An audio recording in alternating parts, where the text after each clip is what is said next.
welcome everyone today to the workshop on live theater and storytelling in Second Life. Our presenter today is Corwyn Allen, who is an actor or musician both in real life and in Second Life. In Second Life, he's been involved with the Second Life Shakespeare Company, Avatar Repertory Theater, and is founder of and performer with Fourth Wall Theater Company. He's also done extensive storytelling with the Senchai Library. He's been involved with these performance arts for over 10 years in Second Life, and both music and acting have been part of his real life for much longer. Tonight, Corwyn will share his experiences with live theater and storytelling. He'll speak about working with various groups and what does and doesn't work for both live theater and storytelling. He'll describe the differences between live theater and machinima, or what we call karaoke theater, and what real-time animation means. So, Corwyn, I'll turn this over to you. Thank you. Okay, thank you, Preceptor. Welcome, everybody, and thank you for having me here tonight. Okay, theater and storytelling in Second Life. This is something I've been doing for most of the time that I've been in Second Life, and I've been in SL for about 11 years. I first started out with Second Life Shakespeare Company, which was very interesting. Back in the day when crashes were the norm, or even just trying to walk around on a sim because of the graphics overload and the cheapness of computers and that sort of thing. Trying to cram a bunch of people together to do a live performance on voice and stuff and not have everything fall apart with a massive crash for not just the actors but the audience. And it's fortunately gotten better. Let's see. I guess I should start out with talking about how we start out doing this. Obviously, the first thing you want to do is have a property, some kind of script that you want to work with. I will say there is one very, very important thing that you need to remember before you get on to perform, either in storytelling or in acting or in singing or even in lecturing like we're doing right now, and that is that just before you go on, take that all-important bathroom break, because you don't want to be sitting there in your chair for an hour doing the pee-pee dance. Trust me. You don't have to transcribe that, Alice. What we've done, we've gone from using simple headset microphone kinds of things, and they're not all created equal. Each technology, or each manufacturer, I should say, of headphone microphone combinations is different. They're all going to react slightly differently. Some will be better than others. But we've kind of graduated to that where now most of us actually have studios set up.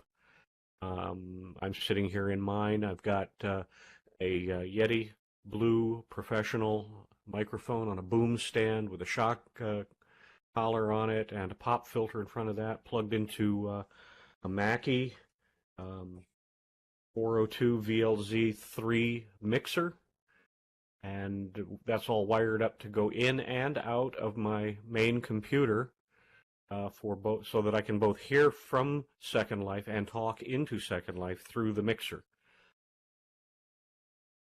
Marie asked earlier about being able to record yourself, and I said I would touch on that in this talk, so let me go ahead and do that right now. You can't do it from your computer. Nothing that I know of will record your voice in Second Life. You can record everybody else, whether you're using Fraps or whatever other sound program or video sound program that you're using. It's just not going to pick you up. It won't do it. What we end up doing, and what I have here in my studio, is I have 3 computers. And we create an alt that we call Sound Guy. And we log Sound Guy in on a second computer, and we put Sound Guy off in a corner somewhere and do a sound check with him so that people around the virtual room can hear Sound Guy okay. And then we will pump either sound effects from a third computer or pump the sound into that computer for Sound Guy for that third computer to do the recording. So you can then have Audacity or, as I say, Fraps or whatever And then everybody, your own avatar, of course, then the audio is being pumped into Sound Guy's computer. His audio is on, and everything he hears will get picked up by whatever you're using on that computer to record with.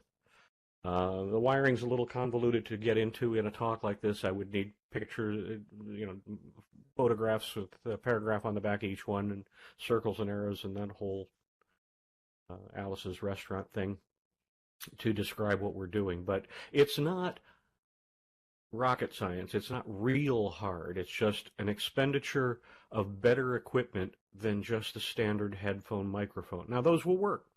I don't want to discourage you from using those if that's all you've got, or more importantly, if that's all you can afford, because you have to go with the technology you can afford.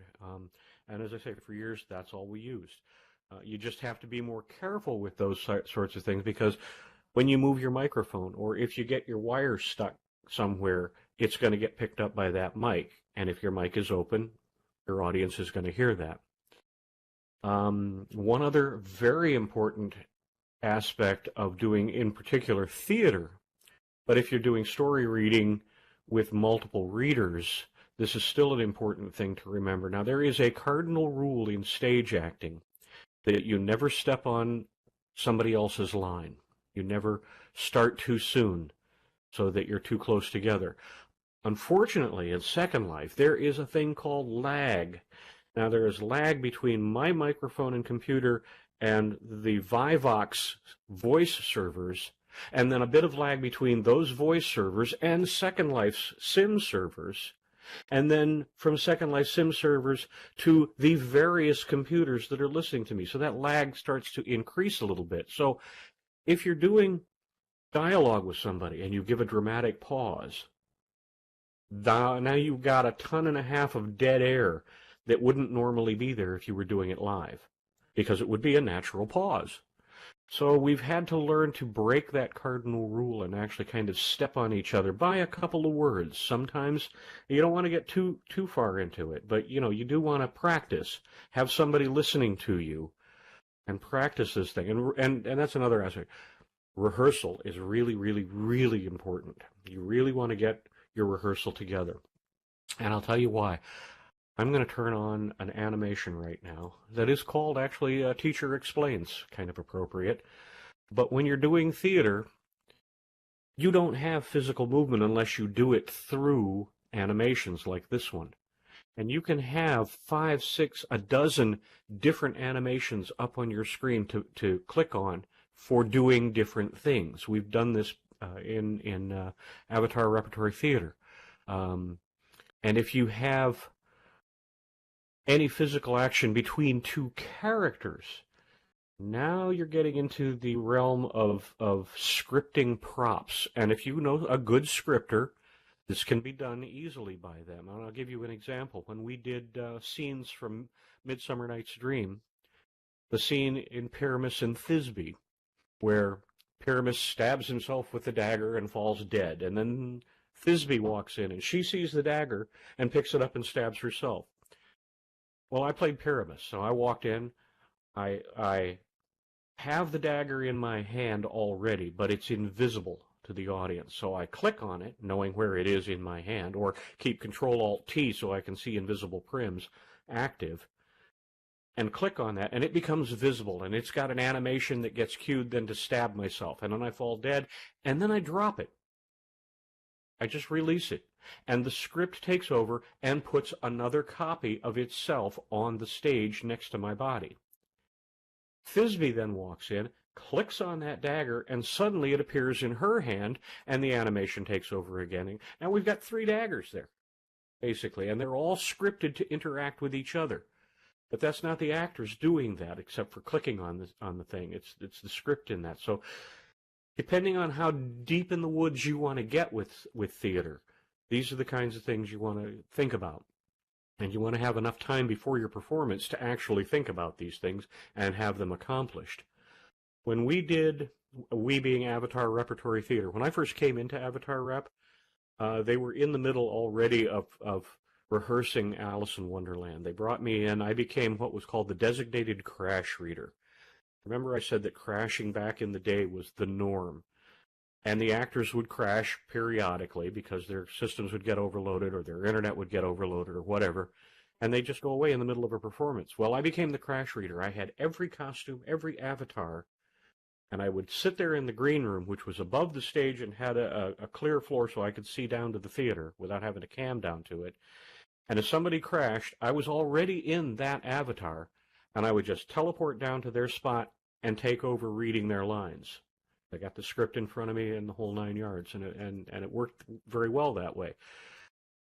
That's gone down quite a bit since technology has gotten better. Our computers have gotten better. They're able to handle the heavy graphics load better, where we really don't need a designated crash reader anymore. But keep in mind, those sorts of things will happen. Somebody's got a thunderstorm. They're going to lose power, maybe, and they're going to be gone.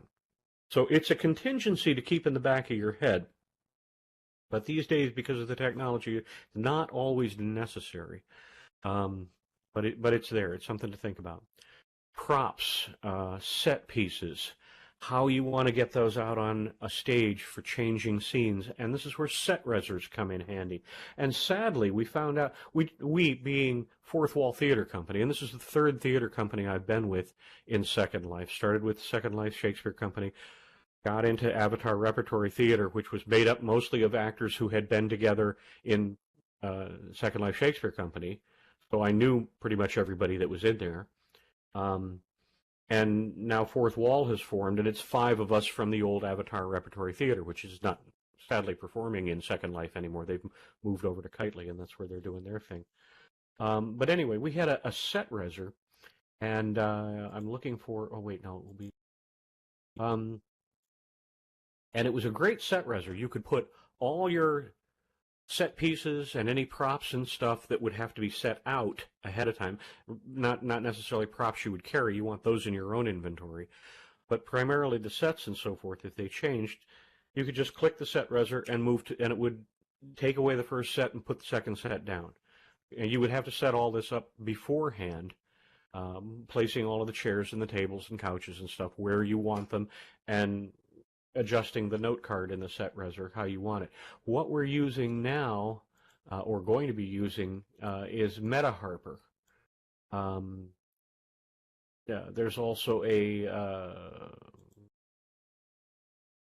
I forget what MT was using Sunday, Madam Thespian Underhill. She had something else she was using.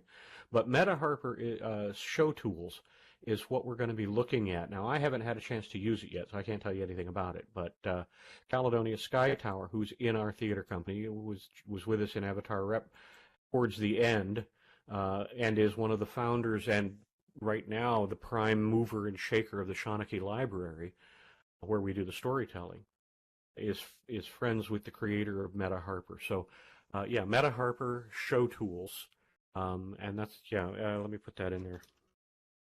Harper. Oops, am I typing or am I bouncing up and down? I'm not looking at myself.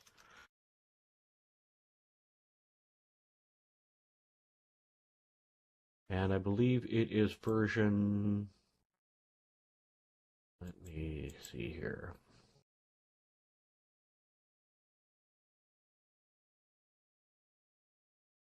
There we go.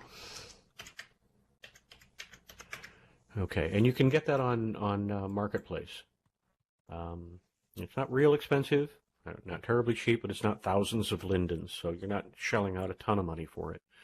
But apparently that will allow you to not just res sets, but res props, and allow you to have costume changes and so forth.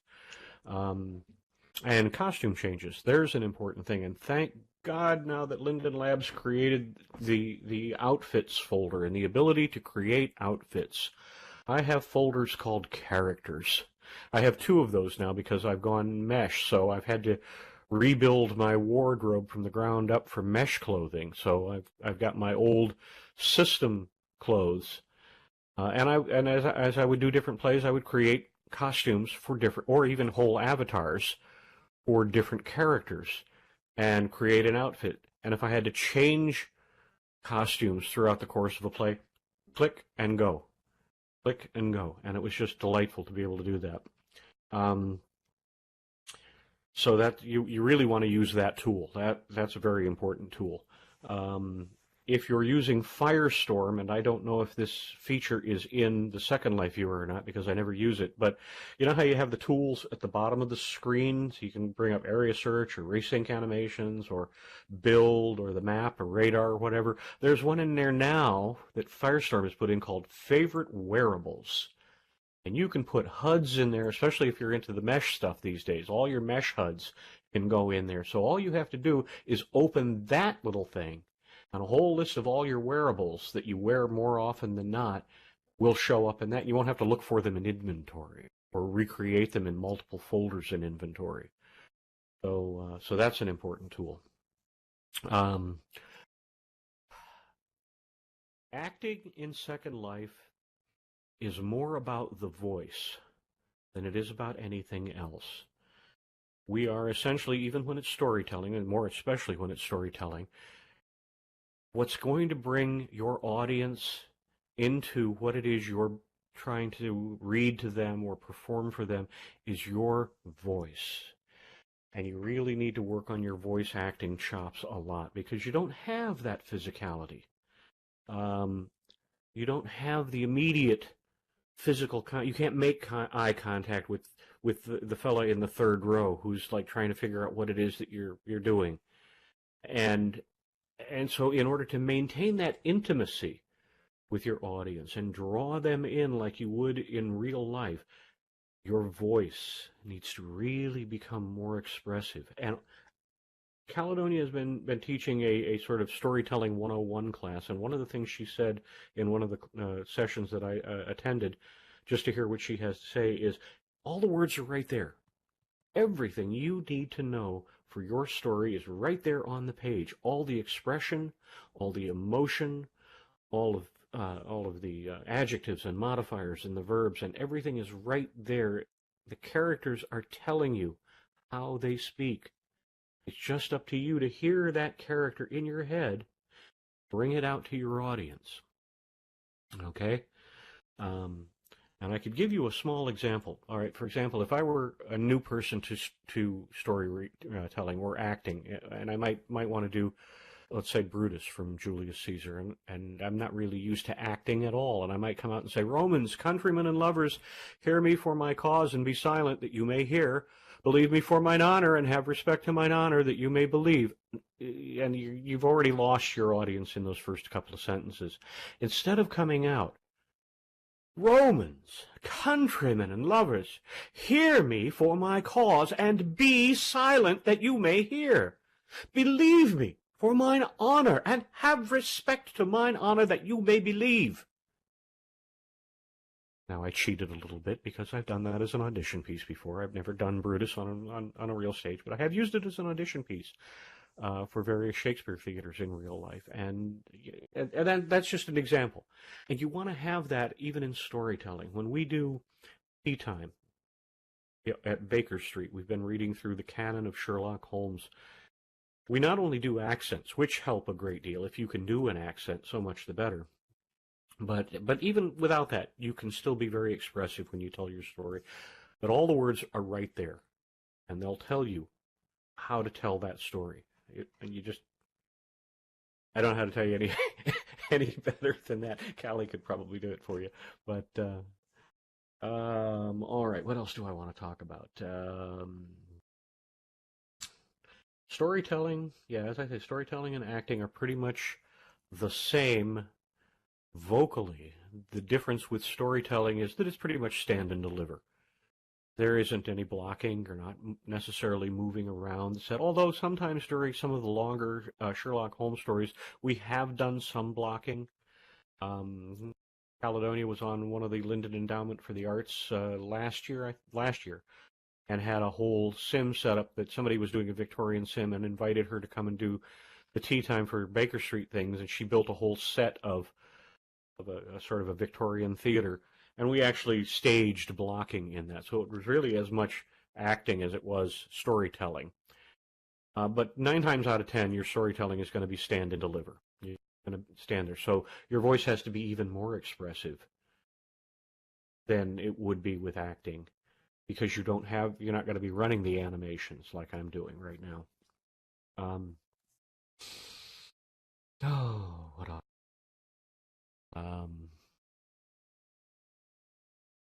Gosh.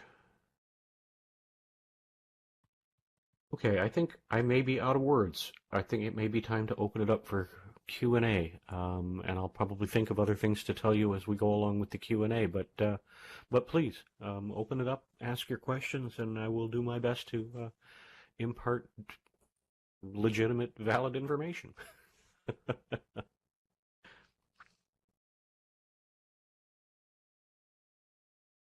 I have just a question about learning how to do storytelling. Besides a workshop like this inviting you in, you mentioned that Caledonia has a course. Do you have any other recommendations for us for getting ready in a hurry? We'd like to do something for December. Okay, you've got plenty of time between now and December to get something together. I would suggest you get your story or your play together now and get it cast because one of the hardest aspects of doing theater is rehearsals and getting everybody in rehearsals. When I was with Avatar Repertory Theater, we ran over 7 time zones. We had people in England, we had people all over the U.S. and Canada, and we had a couple of people in Australia and New Zealand. And we were trying to get all of those people together for rehearsals was just a bloody nightmare. So Google Doodle will be your friend. It will be your savior. I highly recommend you use that for setting up scheduling and making sure everybody can meet on certain days, because everybody fills it out individually and says, I can be available this day and not available that day or whatever. And the coordinator can then look at the Google Doodle and say, okay, we're going to meet on this day and we're going to meet on that day. But get it together, get your script or your story together now, so you've got plenty of time to go over it and cast it and read it, or rehearse it rather, because you're going to want that time, especially if it's a play. Because again, I'll go back to props and set pieces and animations and so forth, and costumes. You're going to want to have those all set up and ready to go for your tech rehearsal before opening night. Stories, it's a little bit easier because, well, you've got the book there in front of you, or you've printed out a section of the book or whatever. And for me, I use a monitor that I can push back and raise up, and then I put a book stand in front of me, and I have a 3-ring binder, and I always print out my scripts. Now, I know people that will use Word or Notepad on their computer, or they'll sit there with a Kindle or something in front of them. I find those for myself, because my eyesight's not that great these days, that printing out a page of paper with a 12-point font and putting it in a 3-ring binder is much easier for me. Other people find it easier to use the Kindle, but with a Kindle you can click too far, and now you're a page too far. It's like a bridge too far in World War II, Operation Market Garden. Now you got to click. Now you've got to stop and click back because you're lost in your script, and you really don't want to do that. It upsets the continuity and the flow of whatever you're doing. Now, your audience will 9 times out of 10 be forgiving. They'll probably even chuckle at you in local chat, which is great. We love that when we're doing storytelling at Shawnee Library, to encourage people, in fact, to react to the story in local chat. And it's kind of fun because sometimes if we're able to pay attention to that while we're reading, we can react back. And it makes it even more fun because now we're getting immersive with our audience. So there's a subject I didn't touch on before, was immersing your audience in whatever it is you're doing. And I'll briefly touch on that. And I hope I'm answering your question and not being too pedantic about this, Preceptor. Please stop me if I am. No, this is perfect. Thank you. Okay, good. You want to captivate your audience. You want to immerse them. If it's just a story, you want to hold them with your voices. But when we did, again, I'll go back to Alice in Wonderland, we had a guy that was a marvelous scripter. And he built this huge thing where he not only scripted all of our set pieces and our stage, but he scripted the chairs that our audience sat in. So, for example, when it comes the time in Alice in Wonderland where she drops down the rabbit hole, he would push a button. Alice would fly into the air, arms and legs flailing. A cylinder would appear around the entire theater, the stage and the audience and all, and on the inside of that theater was a moving texture of the inside of the rabbit hole. So now that's scrolling up rather rapidly. Alice is in the air, arms and legs flailing, but so was the audience, because their chairs were scripted for them to do that when he pushed that virtual button on his scripting board. And the audience loved that. They would get in local going, "Oh my God, we're all dropping down the rabbit hole together. This is so cool." And it was one of the highlights of the show for them. Yeah, it's kind of like 4D IMAX, Alice. Exactly. So, these are the kinds of things you want to think about. And that's why I emphasize having somebody who really, really does scripting very well on your staff so that you can build stuff like that. We currently don't have someone like that in Fourth Wall because we're just basically starting out. We've been together for just a tad over a year, and we just performed last Sunday at the LEA 8 for Quill and Quarrel's Theater Festival. That was our first outing, as it were, and only 4 of us could attend because all of us are actors in real life, and all of us are doing different things. And Abigine Westland couldn't join us because she's in the middle of an off-Broadway play in New York City, so very good on her. She's pursuing her real-life career as an actress. So, anyway, I hope that answered your question, Preceptor.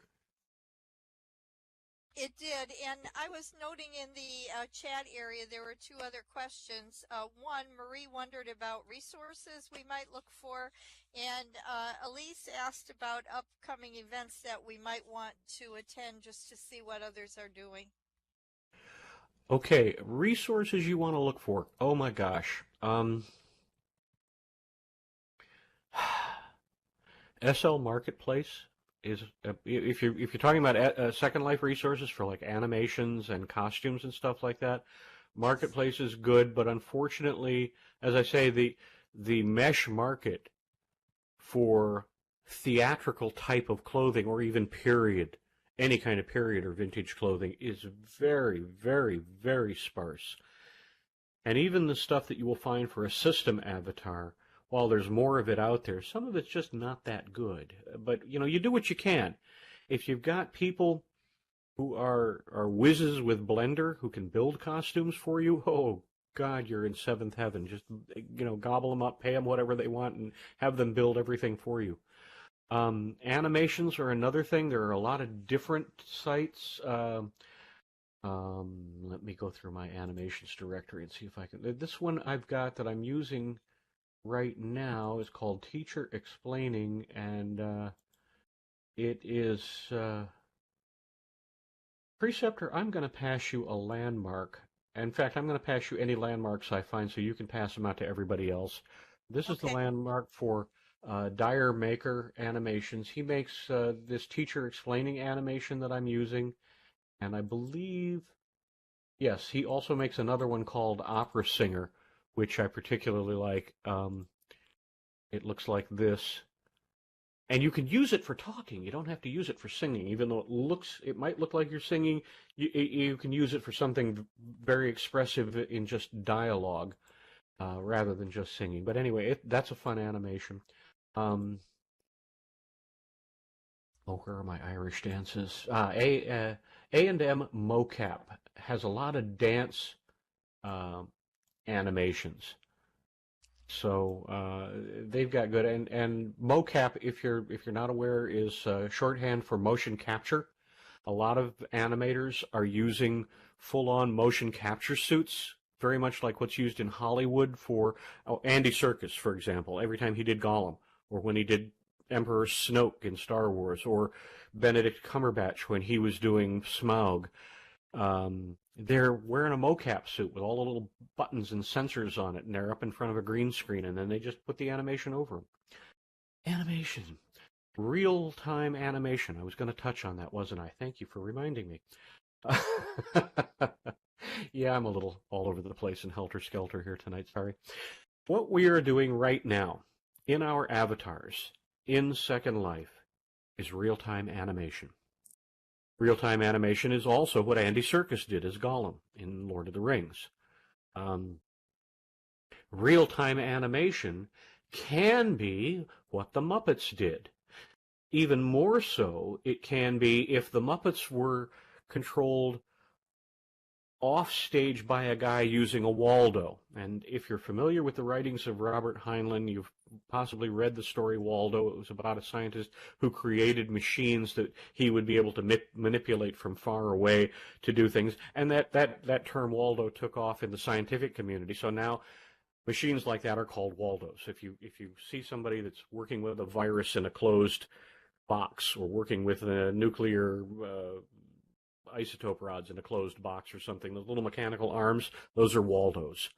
So a puppet, a Muppet kind of puppet, could be controlled by a Waldo. That would also be real-time animation. Machinima uses real-time animation. Okay. A machinima is a recorded live performance in real-time animation. If you watched, for example, Caledonia and Elric Merlin's joint collaboration from Fantasy Fair this year, the Arrivals and Departures story that Caledonia wrote that they turned into a machinima, that was them acting on the set, and they had extras, people walking through the train station and all of that stuff. And it was all, while they were doing it, that was the real-time animation. They were just recording it, and it became a machinima. I did mention in my little handout that Marie got something we call karaoke theater. Now, I don't want to use that as a pejorative, okay? I don't want you to think that that's a bad thing, but if you see any theater company claiming to do live theater, and their voices are recorded and played back on the stream, and their movements are recorded using some kind of a motion machine, where all they have to do is put a bot in a costume to stand on a spot and let the machine script take over to move them through the set, that is karaoke theater. That's what I call karaoke theater. You're phoning that in. That's not live theater. Live theater is, okay, what I'm doing right now. I'm talking to you on voice. You're sitting there listening to me on voice. You're hearing all of the expression in my voice, and I'm able to gauge that and change that according to the reactions of my audience. So, again, this is why we encourage people to communicate in local chat. We get a better sense of what they're getting out of what it is we're presenting them. So, you know, like I say, I don't want karaoke theater to be a pejorative, but it is definitely not live theater. Anybody that tells you different is selling something. I will also say this. For rehearsal purposes, whether it's for a story or for a play, Skype is your friend. If you cannot meet in Second Life to go over the dialogue, get together in Skype and listen to each other, and have somebody maybe even record that and send everybody the recording. Use a Google Drive or whatever to put that recording out there so everyone can listen to it, and more importantly, listen to themselves. You want to hear yourself and how you sound against the other people you're working with. That's very important.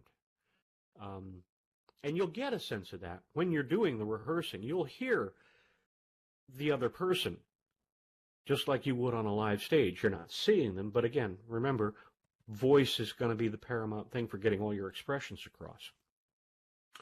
So Skype is a good thing. You are going to want the physical rehearsal in world to work with the props and the sets and get the blocking down and all of that. So this is why, you need a lot of time beforehand. I forget how many months ART rehearsed Alice in Wonderland. And I think when we did Looking Glass a couple years later, we were at it for like 5 months, 6 months before we opened. And while part of that was building the sets, which were elaborate, a lot of it also was getting together and going over the blocking and getting in and out of the costumes and working with all of the props and stuff. You really, really want to get that down. Movement in Second Life. I don't know how many of you are familiar with this. And, I'm going to hit escape so I can go and see myself. Okay. You are all familiar with mouse look. You can scroll into your avatar, and now you're looking out your avatar's eyes. And so you can turn to the left, turn to the right, and the avatar is turning. At least I'm hoping, because I can't see it. And not seeing it, for me personally, is a detriment. I want to be able to see my avatar. So the other thing you can do is put your cursor in the middle of your avatar's back, hold down your left mouse button, and use your AWSD keys. You can use the mouse to turn, and then use the W key to walk around, and I can walk back. But I'm seeing my avatar moving. He's walking, and I'm controlling that with the mouse. And that's a very important feature if you've got a lot of blocking and so forth. Double tap teleport is also very important. If you haven't ever set that, I think that's in your advanced menu. It's up there somewhere. I keep all these things on, so I never know how to find them again. But there's a feature called double tap teleport, which means if I put my cursor on a spot somewhere, and very good, you've got the landing point set to out here. Where am I? Okay. That, of course, doesn't work if, as we have just discovered, the sim that you're on has a landing zone somewhere else. But if you didn't have that, it would have TP'd me to the first row in front of Val Librarian. So there's another thing. Be aware of your space. Welcome to live theater, folks. Anything can happen, and that's the beauty of it. So there we go. Any more questions, please?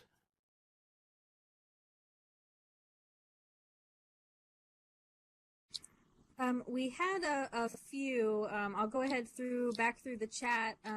One that I had off the top of my head, I have a few folks in Zoom. Some have never really been into Second Life.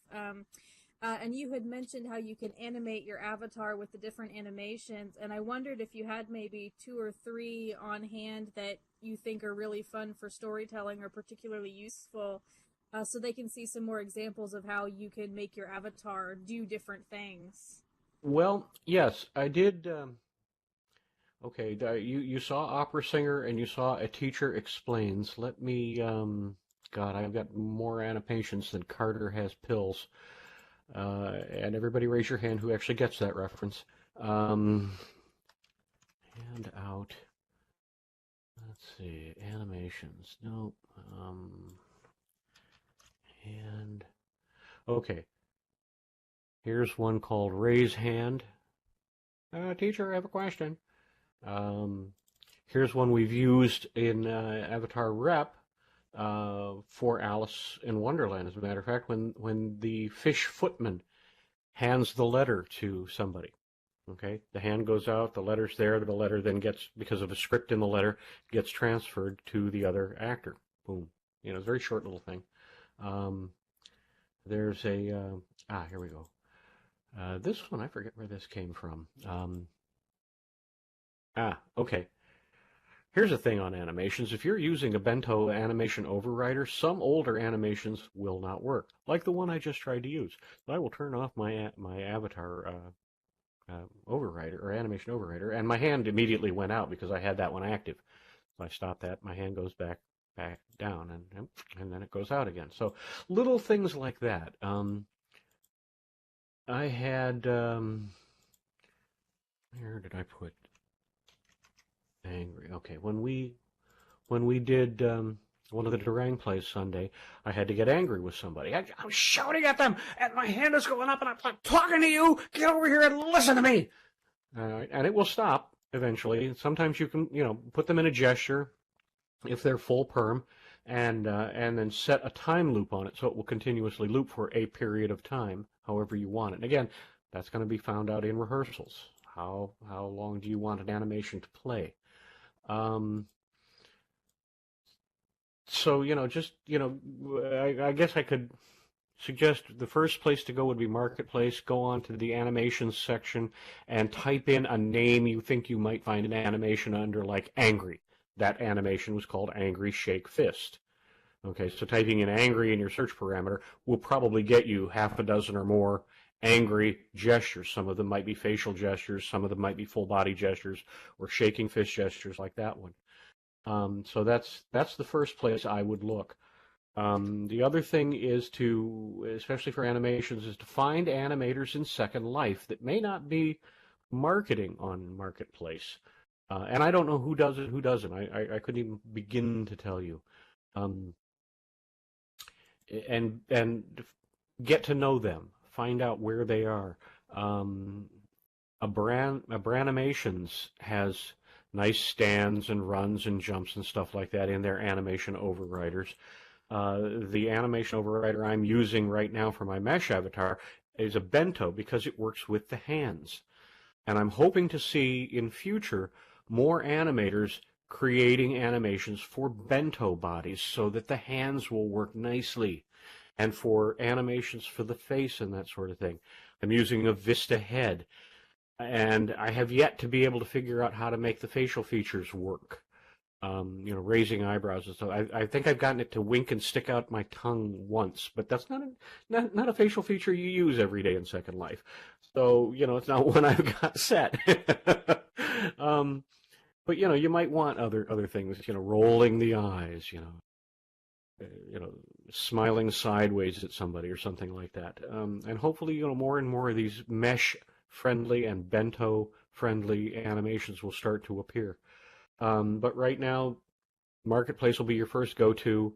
The various animators that have shops in Second Life will be your second go-to. And just go around, shop, spend a day, spend a week, and just go from shop to shop to shop and see what's there and pick and choose.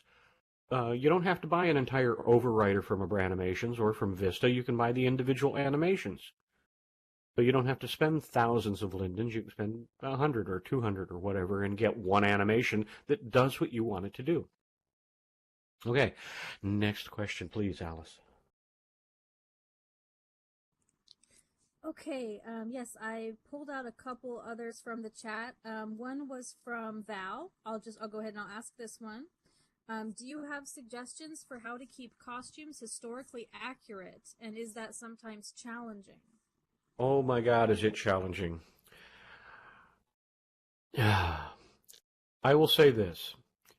The clothing designers for Second Life who are doing vintage and period clothing have taken on a Herculean task because, first of all, you have to know something about that period.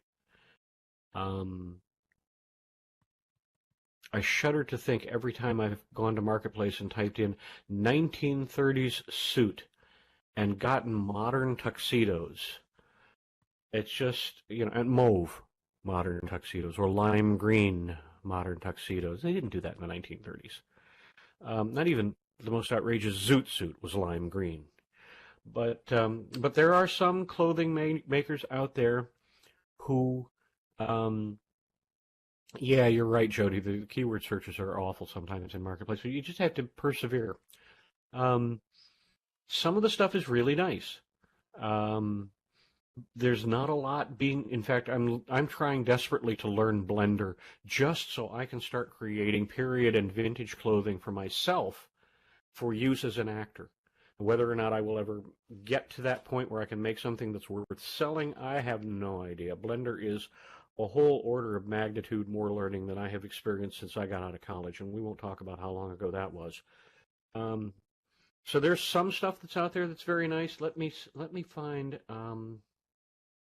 There's a guy in the 1930s project who did some really nice stuff, and it's a kind of a Hawaiian name that begins with an L, but I will find the landmark. No, it's not with an L, it's with a K, you idiot. Kauna. Come on, where are landmarks?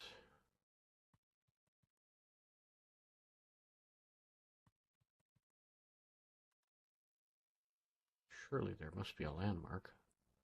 Look at a note card. No, that's an empty note card. Well, okay, I'll type it in chat. It's Kauna, and this guy was, I believe, on the 1930s project, His store was over there, and let me see if I can find him in Second Life search. Places. Kauna. Yes. Okay. Yes. If you go to search places and type in Kauna, you will get two references, and they are both to the same place. You want his one location is on Adept. His other location is at the Time Portal for the 1920s, 1930s, and 40s clothes for men area. Counta, Rossmeyer. Yes, thank you, Boudica. Appreciate that. He has his store was set up on the 1920s, 30s, 40s sim as free, which is wonderful because they're really nice things. And let me well, I won't change clothes because with mesh clothes it makes you go naked first, and well, this is a family show, so I won't do that. But he does really nice stuff. His clothing builds are really quite good. Yes, Jody knows him, obviously. Okay. Yep, that's the guy. So, look for people like that. I think it was AJ, Avogene Westland, in our troop who found Kauna and directed us to that store. And I went and I picked up everything he had because it was just very good. No, it's mesh. I think it's non-rigged, so it's definitely not set for any of the particular mesh bodies that are out there right now, Beleza or whoever. But they work. They work very well. So that's the kind of thing. The bottom line is there is a dearth of good-looking vintage and period clothing out there. There is. But, hopefully it's going to get better. Hope that answered your question, Mel. Next question. Okay, I have one more, and if anyone has put anything else in the chat that I've missed, feel free to kind of repaste it into the chat for us. The last one was from me, and I know you do some work at Shawnee. I was wondering if you have any upcoming storytelling events or anything like that that you would recommend for people like us who are just getting into it and to kind of see it in action. Shawnee Library does storytelling almost every day of the week, except Fridays and Saturdays. Tonight at 7 p.m. Second Life time. Let me find the note card. I can pass today's note card. Oh, at 7 p.m. It's The Wish Tree. It's a book. Fairy Maven Pralu is going to be reading it. It's a Newbery Award-winning book by Catherine Applegate. She's been reading sections of it in an hour. That's happening tonight. Tomorrow night is Talk Like a Pirate Day, and we're pretty much going to be just playing around. Many of us will be reading Crap Mariner's. If you don't know Crap Mariner, he's a hoot and a holler. He has vowed to write a 100-word story every day until he dies, and his database right now has over 1,000 100-word stories. But his latest character in these 100-word stories is George the Pirate. George was a pirate, but he wasn't a very good pirate. And the story goes on from there. But all the George the Pirate stories start out with George was a pirate, but he wasn't a very good pirate, and something ridiculous will happen. So we're going to be reading a bunch of those. Sunday, Caledonia, Caden O'Connell, David Abbott, and myself will be reading another section of Sir Arthur Conan Doyle's Hound of the Baskervilles. That will be the fourth installment. It's a very long story in Conan Doyle's canon, and so we break it up, and you will actually be hearing 4 readers doing that. If you have not done so, you can go over to the Shawnee Library, and let me again pull a landmark down and pass that off to Preceptor. Hello, landmarks. Here we go. There's the landmark for Shawnee Library. There are subscribers on the wall inside the library that you can click on. One of them is Shawnee Library only. Another one is story or reading events everywhere. And Boudica is a storyteller. She's been reading from Pullman's his Dark Materials, and that's been delightful. She's been reading that over on her sim. So one of the subscribers will get you this newspaper-like note card that will tell you everything that's going on everywhere that Callie knows about throughout a given day in Second Life. And then the regular Shawnee Library subscriber will come up and give you the information on just Shawnee stuff, like the wish tree thing. Let me, in fact, let me go back to this and give you your preceptor passing you a note card for tonight's story, which happens in about 10 minutes. Shawnee Library, and here's an example. Here's the Stories Unlimited note card that came out today. There will be another one that will come out for tomorrow. Caledonia usually tries to put those out right around midnight or so, or earlier if she can, the day before, so that when you log in the morning, that note card will already be laying on your doorstep. So that's a sample of the stuff, and Caledonia loves helping to promote other storytellers. That's why she's got the Stories Unlimited.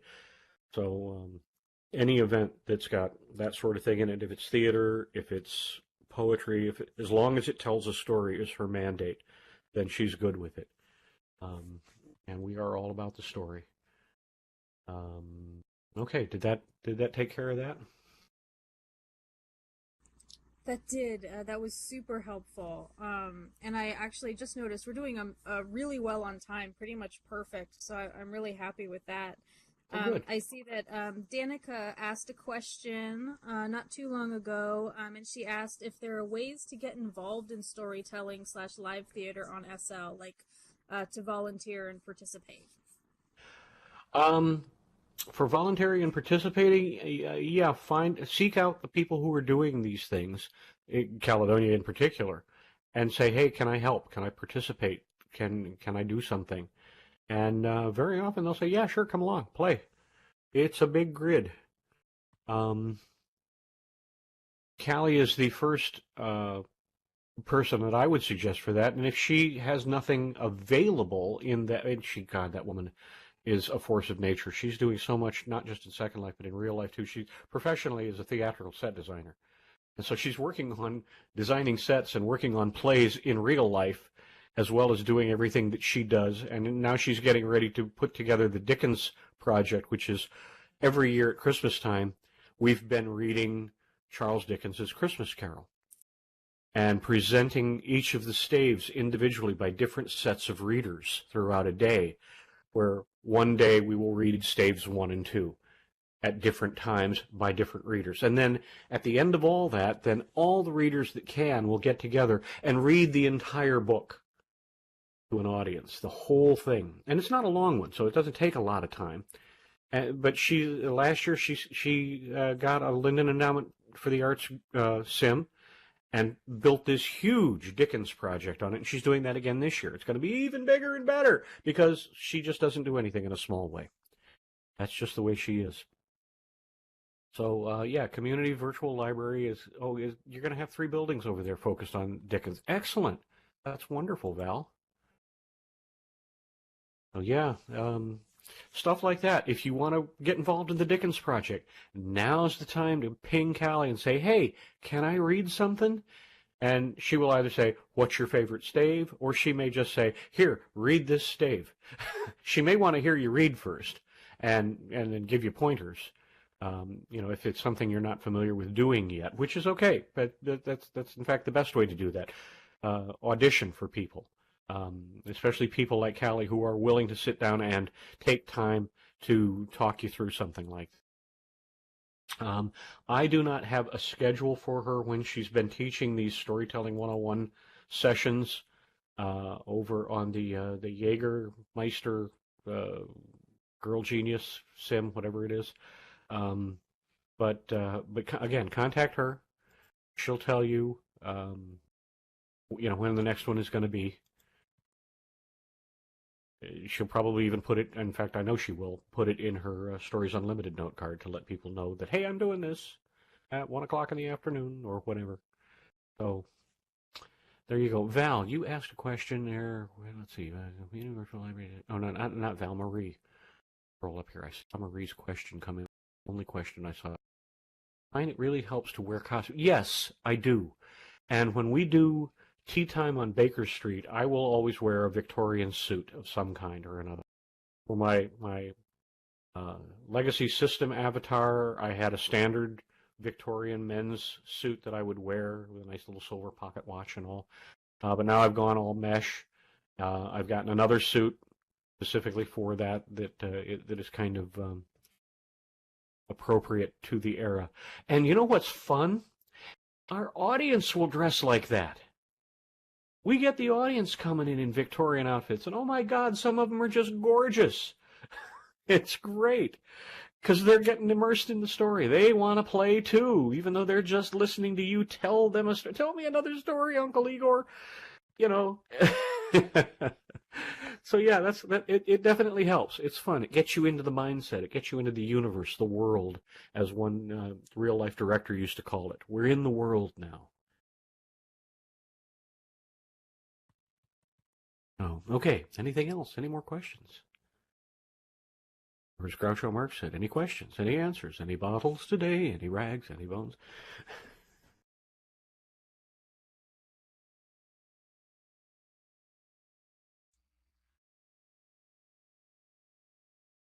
Yeah, Hey, the horse does carriage. anyone?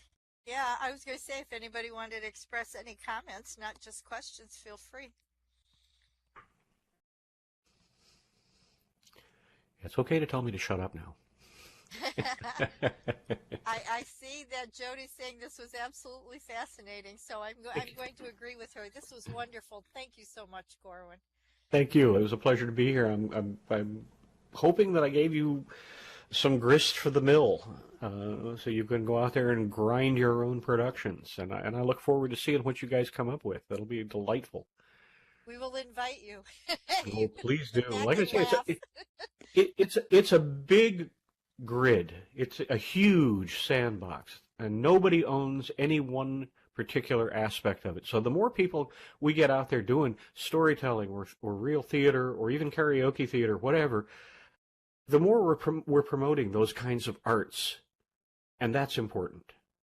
Just like I know Val takes her librarian gig very importantly, and all of you take your librarian or whatever it is you do in Second Life for arts and sciences very importantly.